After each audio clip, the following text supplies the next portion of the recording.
3 question 3 आपका बोल रहा है कि साइन किसका, तो ax प्लस बी, यानी इसका मुझे डिफरेंशिएशन क्या करना है, फाइंड करना है।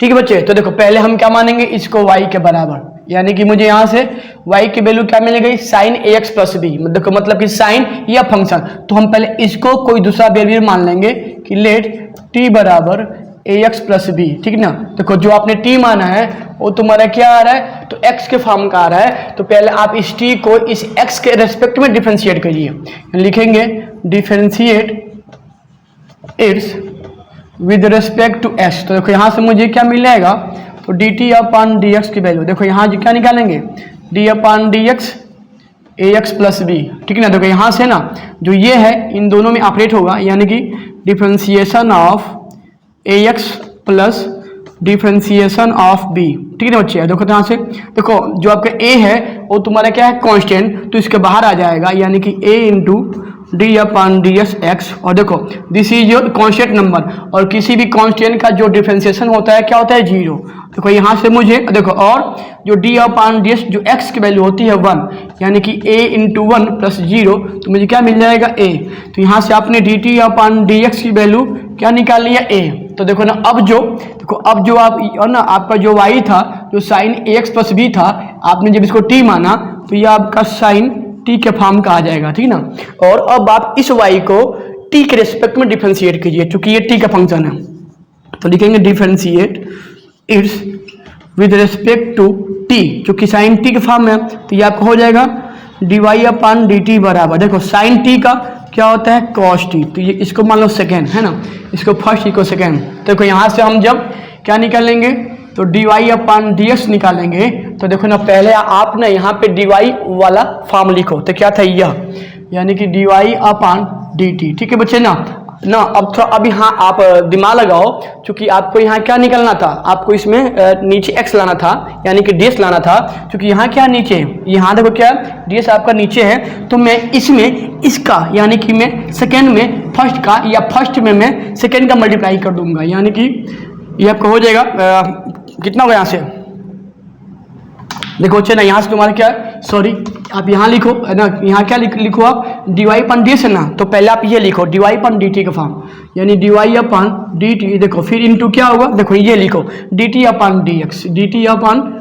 ठीक है ना, और देखो तो यहाँ से देखो अच्छे आप क्या dy अपन dt की वैल्यू cos t है, तो ये जगह cos t। देखो यहाँ से dt अपन ds की वैल्यू कितना है, a, यानी कि ये मुझे क्या मिल जाएगा, a इंटू देखो cos, देखो जो t माने हो तो क्या था, ax प्लस b था। ठीक है, तो यह था आपका इस वाले फंक्शन का डिफरेंशिएशन। ठीक है बच्चे ना, अब देखो ना इसी को आप दूसरे रूप में लगा सकते हो, शॉर्ट फॉर्म में। कैसे, यहाँ क्या था, y बराबर, यह था आपका साइन ax प्लस बी। ठीक है, देखो तो हम जब अगर इसका डिफरेंशिएशन अगर फाइंड करेंगे x के फॉर्म में, क्योंकि यहाँ y है तो y हो जाएगा। देखो तो बच्चे ना देखो ना, सबसे पहले देखो ना आपने इसको x मान लो, तो आप देखो साइन x का तो क्या होता है cos, चूंकि आपने x माना है तो हो जाएगा ax प्लस बी। ठीक ना, और फिर आप इसका निकाल लो डिफरेंशिएशन ax प्लस b का, तो देखो यहाँ से ये कितना होगा, cos ax प्लस बी। और बच्चे देखो तो देखो आपका a तुम्हारा बाहर हो जाएगा, देखो d अपन ds जब x करेंगे तो वैल्यू हो जाएगी 1,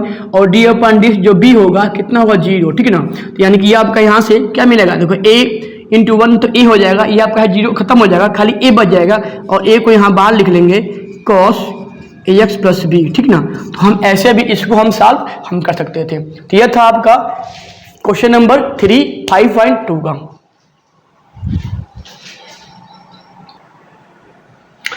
बच्चे ये आपका क्वेश्चन नंबर 4 है। ठीक है ना, ये सवाल है ठीक ठाक है, आसान है।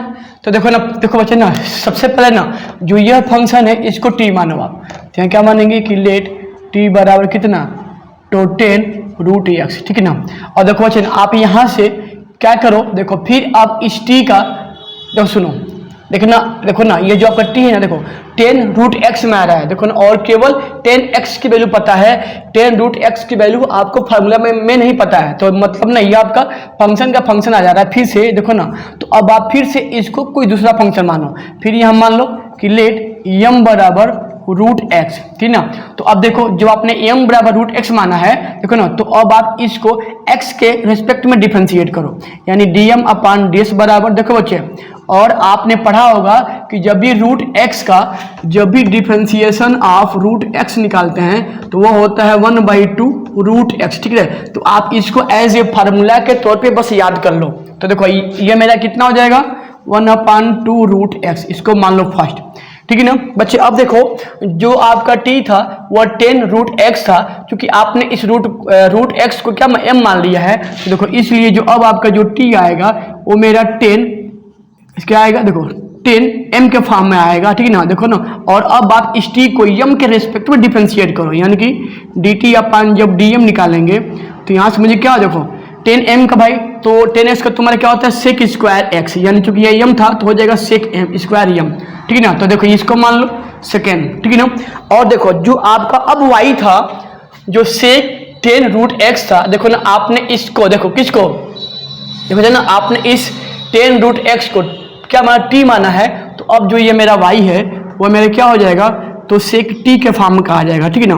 देखो ना अब आप इस किसको भाई, देखो अब आप इस फंक्शन को, इसको y वाला जो है इसको t के रेस्पेक्ट में डिफरेंशिएट करो, यानी कि जब आप यहाँ से dy अपन dt निकालेंगे तो देखो सेक x का क्या होता है, तो सेक x 10s, यानी कि सेक t और 10t, ठीक है ना। तो इसको मान लो थर्ड। तो बच्चे अब देखो यहाँ से हम जब यहाँ से क्या निकालेंगे, तो dy अपन जब ds निकालेंगे तो देखो पहले इसमें क्या करेंगे, देखो पहले यहाँ तुम्हारा क्या आ रहा है dy ना, तो पहले आप यहाँ पे ये dy वाला टर्म लिखो, यानी ये हो जाएगा dy अपन dt। देखो फिर देखो भाई यहाँ क्या आ रहा है नीचे t ना, देखो तो इसमें खोजो कि भाई इसमें आपका कहाँ आपका t वाला टर्म है, तो यह तुम्हारा टर्म है मतलब कि dt वाला टर्म है, तो ये आपका है dt वाला टर्म, यानी कि dt अपन dm, ठीक है ना। देखो बच्चे, और ना फिर देखो चूंकि यहाँ क्या रहा है dm ना, तो आप इसमें खोजो कि कहाँ आपका इसमें dm का टर्म है, तो यह है आपका dm का टर्म, तो हो जाएगा dm अपान dx, ठीक है ना। देखो भाई इससे ये कैंसिल, इससे कैंसिल, यानी कि dy अपन मिल जाएगा, बस खत्म। और देखो ना यहाँ से मुझे अब dy अपान dt की वैल्यू, तो मुझे क्या रखना है, तो सेक t इंटू 10t, ठीक है। देखो dt अपन dm की वैल्यू तो कितना है भाई, तो सेक स्क्वायर m है, ठीक है ना। देखो तो यहाँ से dm अपान ds की वैल्यू 1/2 रूट x है, ठीक है ना। देखो यह आंसर नहीं हुआ, क्यों नहीं हुआ, क्योंकि ये मेरा t में आ रहा है और मेरा क्या आ रहा है m में, तो आप यहाँ से t और m की वैल्यू इसमें पुट करो, तो हो जाएगा सेक t आप इसमें क्या माने हो, तो 10 m माने हो, 10 फिर कितना है t, यानी कि t की वैल्यू तो 10 m माने हो, देखो यहाँ से फिर इंटू, देखो सेक स्क्वायर, देखो m, देखो m आपने क्या माना है, तो यहाँ आपने रूट x माना है, फिर यहाँ कितना है 1/√x, ठीक है, मतलब 1/2 रूट x। अब देखो तो यहाँ पे देखो ना बच्चे, ये भी अभी आपका आंसर नहीं हुआ, क्योंकि देखो तो ये आपका m में आ रहा है, m इसमें नहीं था, m आपने माना है, तो फिर आप अब ना नेक्स्ट लाइन में यहाँ पे m की वैल्यू पुट करोगे, यानी कि सेक ये कितना हो जाएगा 10